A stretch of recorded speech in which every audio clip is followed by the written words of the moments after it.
Le buzz avec Dorgelès Kofi. Yes. À célébrer un but au football, rien de plus naturel. Les joueurs débordent d'émotions lorsqu'ils font parler la poudre. Seulement, parfois entre joie, soulagement et rage, ils font un peu trop.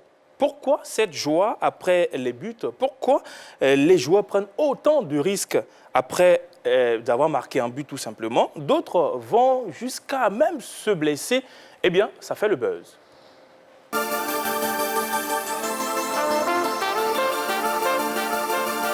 Quoi de plus normal que de se réjouir après avoir marqué un but? D'ailleurs, des footballeurs optent pour des célébrations plutôt atypiques pour exprimer leur joie après avoir scoré. Hommage, affirmation de sa personnalité ou message à véhiculer, rien n'est fait au hasard. Lors du mondial 1994 aux États-Unis, l'attaquant brésilien Bebeto a inscrit un but en quart de finale face aux Pays-Bas. Il a alors célébré son but en joignant ses bras comme pour bercer un bébé imaginaire. Il s'agissait en fait d'un hommage à son fils qui venait de naître. En 2012, à l'Euro, après avoir inscrit un doublé en demi-finale contre l'Allemagne, Mario Balotelli a retiré son maillot et bandé ses muscles. Les talents italiens voulaient en réalité mettre en évidence sa peau noire en réponse aux attaques racistes qu'il subissait.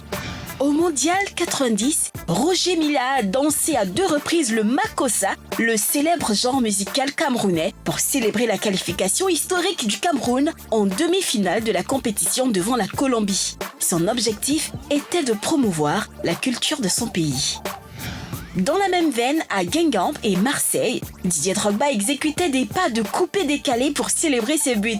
Il aura contribué ainsi à promouvoir ce genre musical, créé par Doug Saga et ses amis, et devenu aujourd'hui une des identités musicales de la Côte d'Ivoire. Certains footballeurs ont des célébrations qui leur sont propres. C'est le cas de Cristiano Ronaldo. Lors d'une pré-saison à Los Angeles, il avait marqué un but contre Chelsea. Il l'a célébré comme il le fait depuis un moment. C'est d'ailleurs la première fois qu'il le faisait. Je ne sais pas comment ça m'est venu. C'était naturel, ça m'a plu et j'ai commencé à le faire régulièrement. J'ai vu que les gens aimaient ça et en redemandaient. Et j'ai continué à le faire, explique la star portugaise. À chaque fois qu'il marque un but, Kylian Mbappé le célèbre en croisant ses bras sur sa poitrine avec un large sourire. Mais d'où lui est venue cette célébration? Eh bien, le joueur du Paris Saint-Germain explique qu'en fait, il n'est pas l'inventeur de cette célébration. C'est plutôt son petit frère. C'est un chambrage fraternel à la PlayStation avec mon petit frère et c'est parti de rien. Il marque un but et il célèbre en faisant ça. 5 minutes après, il m'impose et il me dit « Kylian, tu sais, tu pourrais faire ça en match. » Je lui ai dit « Ok, je la ferai. » Arrivé à Dortmund, je l'ai faite. Il était tellement content. Je lui ai dit « Maintenant, je te la vole, c'est la mienne. » raconte le champion du monde. Tout comme leurs buts et autres gestes techniques, les footballeurs font aussi parler d'eux par leurs célébrations qui deviennent aussi des sources d'inspiration.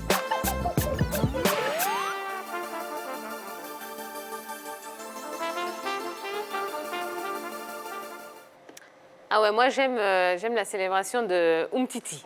Hein, j'aime bien. Ouais, c'est pas mal ça. Hein. Alors, comment est-ce qu'on peut expliquer qu'au foot, hein, le simple fait de marquer un but génère une hystérie collective comme ça, au point de... que ça génère quand même ce truc, alors que ce soit avec le public, que ce soit les joueurs eux-mêmes. Pourquoi on en est arrivé à ce genre de phénomène? Non, je veux dire, c'est la joie d'inscrire un but tout simplement, parce que pour tous ceux qui ont joué au football, même nous qui avons joué, qui sont les stars au quartier, les petits vauriens... Dans le PSG. Je m'attendais à ce qu'il donne le nom d'un grand club. Moi, je suis honnête. Les stars du quartier, les comités, quand vous marquez un but, c'est toujours un plaisir immense de marquer un but. Ensuite, c'est lié aussi au tempérament du joueur. Hein. Il y a des garçons qui sont très fougueux, donc qui s'expriment, qui s'extériorisent donc, au travers d'un but. Et puis également, le moment où vous marquez le but, le temps du but. Un but vient dans des circonstances, dans des occasions qui vous êtes obligé d'exploser de joie. Vous êtes mené à la 89e minute, vous égalisez, il y a forcément une explosion de joie. Vous marquez un but dans les derniers instants qui donne la victoire à votre équipe, vous explosez de joie. Donc, c'est ces éléments-là qui emmènent tout ça. Et puis le but est sacré au football. Le but du football, le but, c'est de marquer les buts. On joue au football pour marquer les buts. C'est pour ça que les buteurs au football... Même quand on est à 6-0, on marque le 7e but, on explose de joie. C'est le but du football, marquer des buts pour gagner. C'est pour ça que les attaquants sont si adulés au football. Au hand, la célébration est un petit peu plus réservée, je dirais. Oui, réservée, parce qu'au hand, on peut marquer 30, 40 buts sans forcer. Ça vous dit rien. Et au football, j'admire les footballeurs parce que marquer un but au football est tellement difficile.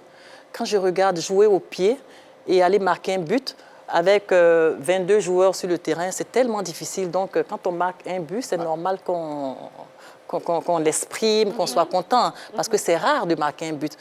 Marquer 6 buts au cours d'une compétition, c'est vraiment rare. Donc, au handball, bon, on peut marquer, une seule personne peut marquer 15 buts sans forcer. Un balai. Si tout le monde doit refaire voilà. son expression handball, carrément faire un balai. Voilà. Elle, ses coéquipières et tout. Voilà. Parce que moi, j'ai déjà vu des joueurs marquer 15 buts au cours d'un match. Donc, s'il faut toujours jubiler, vraiment. 15 matchs, 15 buts...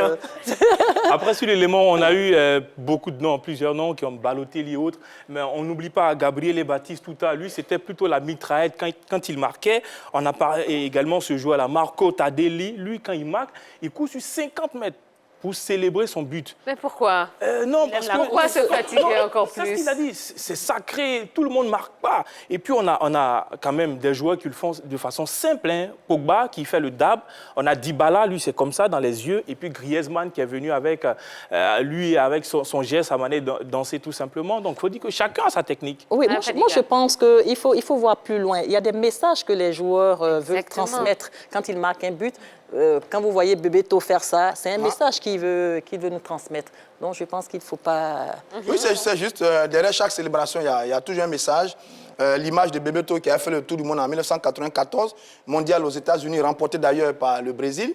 Il avait un célèbre coéquipier qui était Romario Farah de Souza, 2 formidables joueurs sur ses buts. Oui, il célébrait la naissance de son bébé. Le monde entier était séduit, et, je dis charmé par cette célébration. Et puis après, bon, les événements sont arrêtés. Oui, il y a toujours un message, un message politique, un message sentimental, un message culturel, un message quelconque. C'est tout comme le tatouage dont on parlait hier. Chaque joueur exprime ses sentiments d'une manière ou d'une autre. Hier, c'était les tatouages. Aujourd'hui, c'est à travers les célébrations de buts.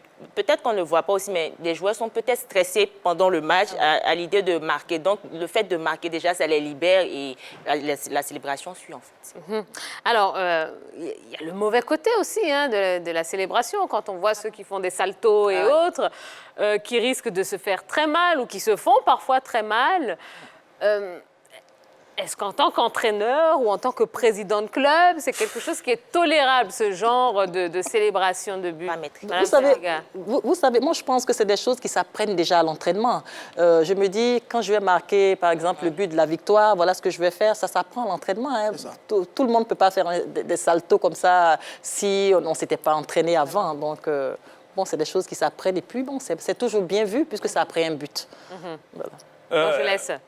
On l'a déjà à l'écran, Nani, avec Manchester United, qui faisait les retournées acrobatiques plusieurs fois. Et sœur Alex, à un moment donné, dit « Non, mais Nani, tu m'arrêtes ça, parce qu'on a besoin de toi si tu continues, si tu rates. » Il y a Djibril Cissé qui aimait bien faire ça aussi, Miroslav Klose avec l'Allemagne, qui aimait faire ça, sans oublier quand même Pierre-Emerick Aubameyang, souvent, qui essaie. Mais après, les entraîneurs ne sont pas d'accord avec... Les joueurs, ce sont des cascadeurs dans l'âme. Déjà, on voit les reprises de volée à l'arrière, en avant. Donc, ils maîtrisent déjà ces gestes-là. Pour moi, ça s'apprend certainement à l'entraînement. Ils ont une certaine maîtrise de ces gestes-là. Donc, ce n'est pas tellement risqué pour eux. Maintenant, c'est le droit de l'entraîneur, c'est le devoir de l'entraîneur de s'inquiéter pour ses joueurs. Non, je dis, ça fait plus ou moins partie du jeu. Hein. C'est tout ça, le spectacle. Même au cours du match, comme elle dit, il y a des gestes extrêmement dangereux. Ils réussissent à faire ça. Donc, je dis, c'est des garçons qui sont plus ou moins armés, un peu préparés comme les catcheurs, là. Donc, ils sont armés. Mais je dis, comment fait un entraîneur? Parce qu'il y a des entraîneurs même qui sont peut-être plus expressifs que les joueurs eux-mêmes allaient le dire à José Mourinho. Quand ton équipe... C'était donc capable de vous faire du jet li. Contrôler ça, ça va pas être facile parce que José Mourinho lui-même, au bord de la pelouse, il joue plus que les joueurs.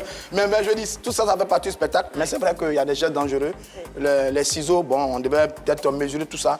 Est-ce que vous avez un souvenir de raté? Parce que moi, j'en ai cherché, j'en ai pas... Oui, il y a le Congolais Trésor Loualoua, en 2006, c'était contre Arsenal, qui a tenté le geste de retourner acrobatique. Et malheureusement, il est mal tombé sur son pied. Après, on lui a demandé tout simplement d'arrêter. Il ne faudrait pas que les enfants reprennent ça chez eux à la maison. Exactement, après, comme faites notre attention. invité l'a dit, c'est des gestes que les gens ont appris depuis le bas âge. Donc après, ça vient tout seul, sans réfléchir, on a envie de répéter. D'accord, nous on va demander à nos enfants de réfléchir avant de penser à le faire. Voilà, ne faites pas ça. Réfléchissez, pensez et puis vous ferez... Marquer des buts, c'est bon, marquer des buts, mais ne faites pas ça là. Voilà. Très bien. Allez, tout de suite, on va passer à la rubrique Saga des pros.